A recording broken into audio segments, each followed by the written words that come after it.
Selamat pagi, bersama saya, Cindy Raja. Mari awali aktivitas dan pelayanan Anda melalui renungan pagi bersama Allah di waktu fajar. Dengan doa dan bimbingan darinya, kita dapat diyakinkan bahwa pada hari yang mulia itu, ketika Yesus kembali untuk mengklaim miliknya, bahwa kita akan menunggunya di sana dengan tangan terbuka dan disambut ke hadiratnya yang kekal. Ditulis oleh Ellen G. White bersama Pendeta Denny Kanajo. Selamat mendengarkan. Shalom, selamat pagi para pendengar yang diberkati oleh Tuhan dimanapun Anda berada saat ini. Kita akan sama-sama mendengarkan firman Tuhan melalui audio renungan pagi pada tanggal 21 Agustus 2022 dengan judul Darahnya Tercurah Bagi Banyak Orang. Sebelum kita melanjutkan bacaan renungan kita pada pagi hari ini, kembali saya mengajak semua para pendengar yang setia untuk berdoa bersama-sama. Bapa kami yang bersemayam di dalam takhta kerajaan sorga, terima kasih Tuhan Yesus. Oleh karena kasih dan rahmat-Mu begitu besar bagi kehidupan kami, lebih khusus panjang malam di dalam pembaringan kami, hingga tiba di pagi hari ini kami dibangunkan dengan tubuh sehat dan segar.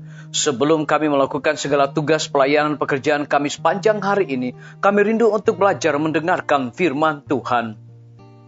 Curahkanlah kepada masing-masing kami kuasa Roh Kudus-Mu. Terima kasih Tuhan Yesus, dengarlah doa kami Bapa, dan mau mengampuni segala dosa kami, karena kami sudah berdoa hanya di dalam nama Tuhan dan Juru Selamat kami. Amin. Ayat inti kita terambil di dalam Matius 26 ayat yang ke-28, demikian firman Tuhan. Sebab inilah darahku, darah perjanjian yang ditumpahkan bagi banyak orang untuk pengampunan dosa. Mari kita ikuti penjelasannya. Anak-anak Tuhan, oh betapa berharganya janji itu.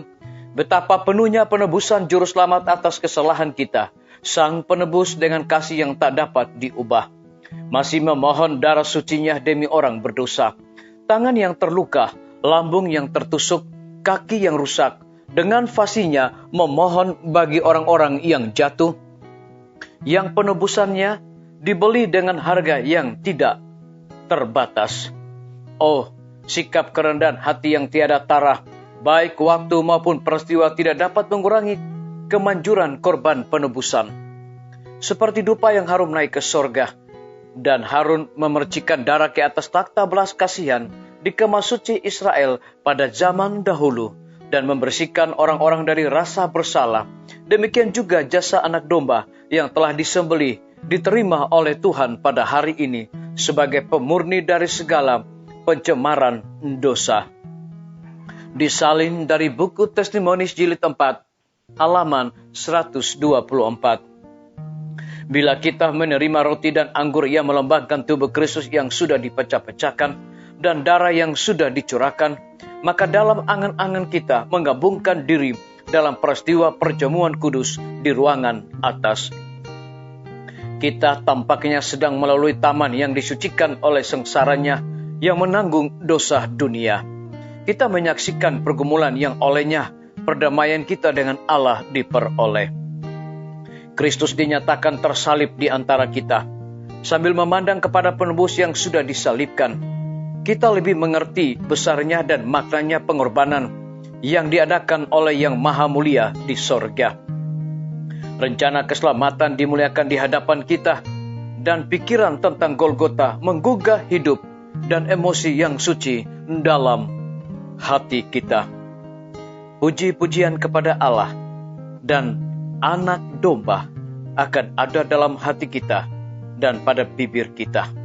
Karena kesombongan dan pemujaan diri sendiri tidak dapat tumbuh subur dalam jiwa yang senantiasa mengenakan peristiwa di Golgota. Disalin dari buku Alfa dan Omega, jilid 6, halaman 302 sampai 303. Biarlah pembacaan renungan kita saat ini akan menjadi berkat bagi kita semua. Mari kita tunduk kepala dan kita berdoa. Bapa kami yang bersemayam di dalam takhta kerajaan sorga, terima kasih Tuhan Yesus oleh karena firman-Mu di pagi hari ini memberikan satu kekuatan, semangat, berkat dan sukacita. Lebih daripada itu, memberikan sebuah penekanan anak-anak Tuhan, betapa berharganya janji itu, betapa penuhnya penebusan juru selamat atas kesalahan kita, Sang Penebus dengan kasih yang tak dapat diubah, masih memohon darah sucinya demi orang berdosa. Terpujilah nama Tuhan. Pada pagi hari ini hamba berdoa untuk pemerintah kami. Tuhan, Engkau memberkati Bapak Presiden bersama Wakil Presiden, para menteri dan seluruh stafnya, Bapak Gubernur bersama dengan wakil, Bapak Wali Kota bersama wakil, Bapak Bupati bersama wakil, camat dan seluruh stafnya, kepala desa, lurah, RT, RW, dimanapun mereka berada saat ini Tuhan. Lindungi mereka, pelihara mereka, berikan mereka kekuatan, kesehatan, terlebih hikmat dan pengetahuan sorga, agar mereka dapat menjalankan roda pemerintahan di tengah-tengah pandemi dan kesukaran hidup saat sekarang ini, boleh sesuai dengan amanat dan petunjuk Tuhan sendiri. Kami menyerahkan pimpinan-pimpinan organisasi gereja Tuhan dari tingkat yang tertinggi sampai kepada gembala jemaat dimanapun mereka berada saat ini Tuhan. Kebutuhan yang paling terutama adalah kebutuhan akan kuasa Roh Kudus dalam pelayanan mereka. Kami berdoa untuk para tim medis Tuhan, berkati dokter, perawat, bidan, semua para pekerja kesehatan yang sedang melayani di setiap rumah sakit, bahkan puskesmas dan pustu, kiranya sukacita, dedikasi, kekuatan kesehatan Tuhan berikan kepada mereka, agar mereka dapat memberikan pelayanan yang terbaik. Lebih daripada itu kami berdoa untuk kelanjutan Rumah Sakit Advent Palangkaraya, Rumah Sakit Advent Kupang, di dalam pembangunan Tuhan berkati para panitia, para tukang, dan juga material yang mereka gunakan agar dapat menyelesaikan bangunan tersebut tepat pada waktunya.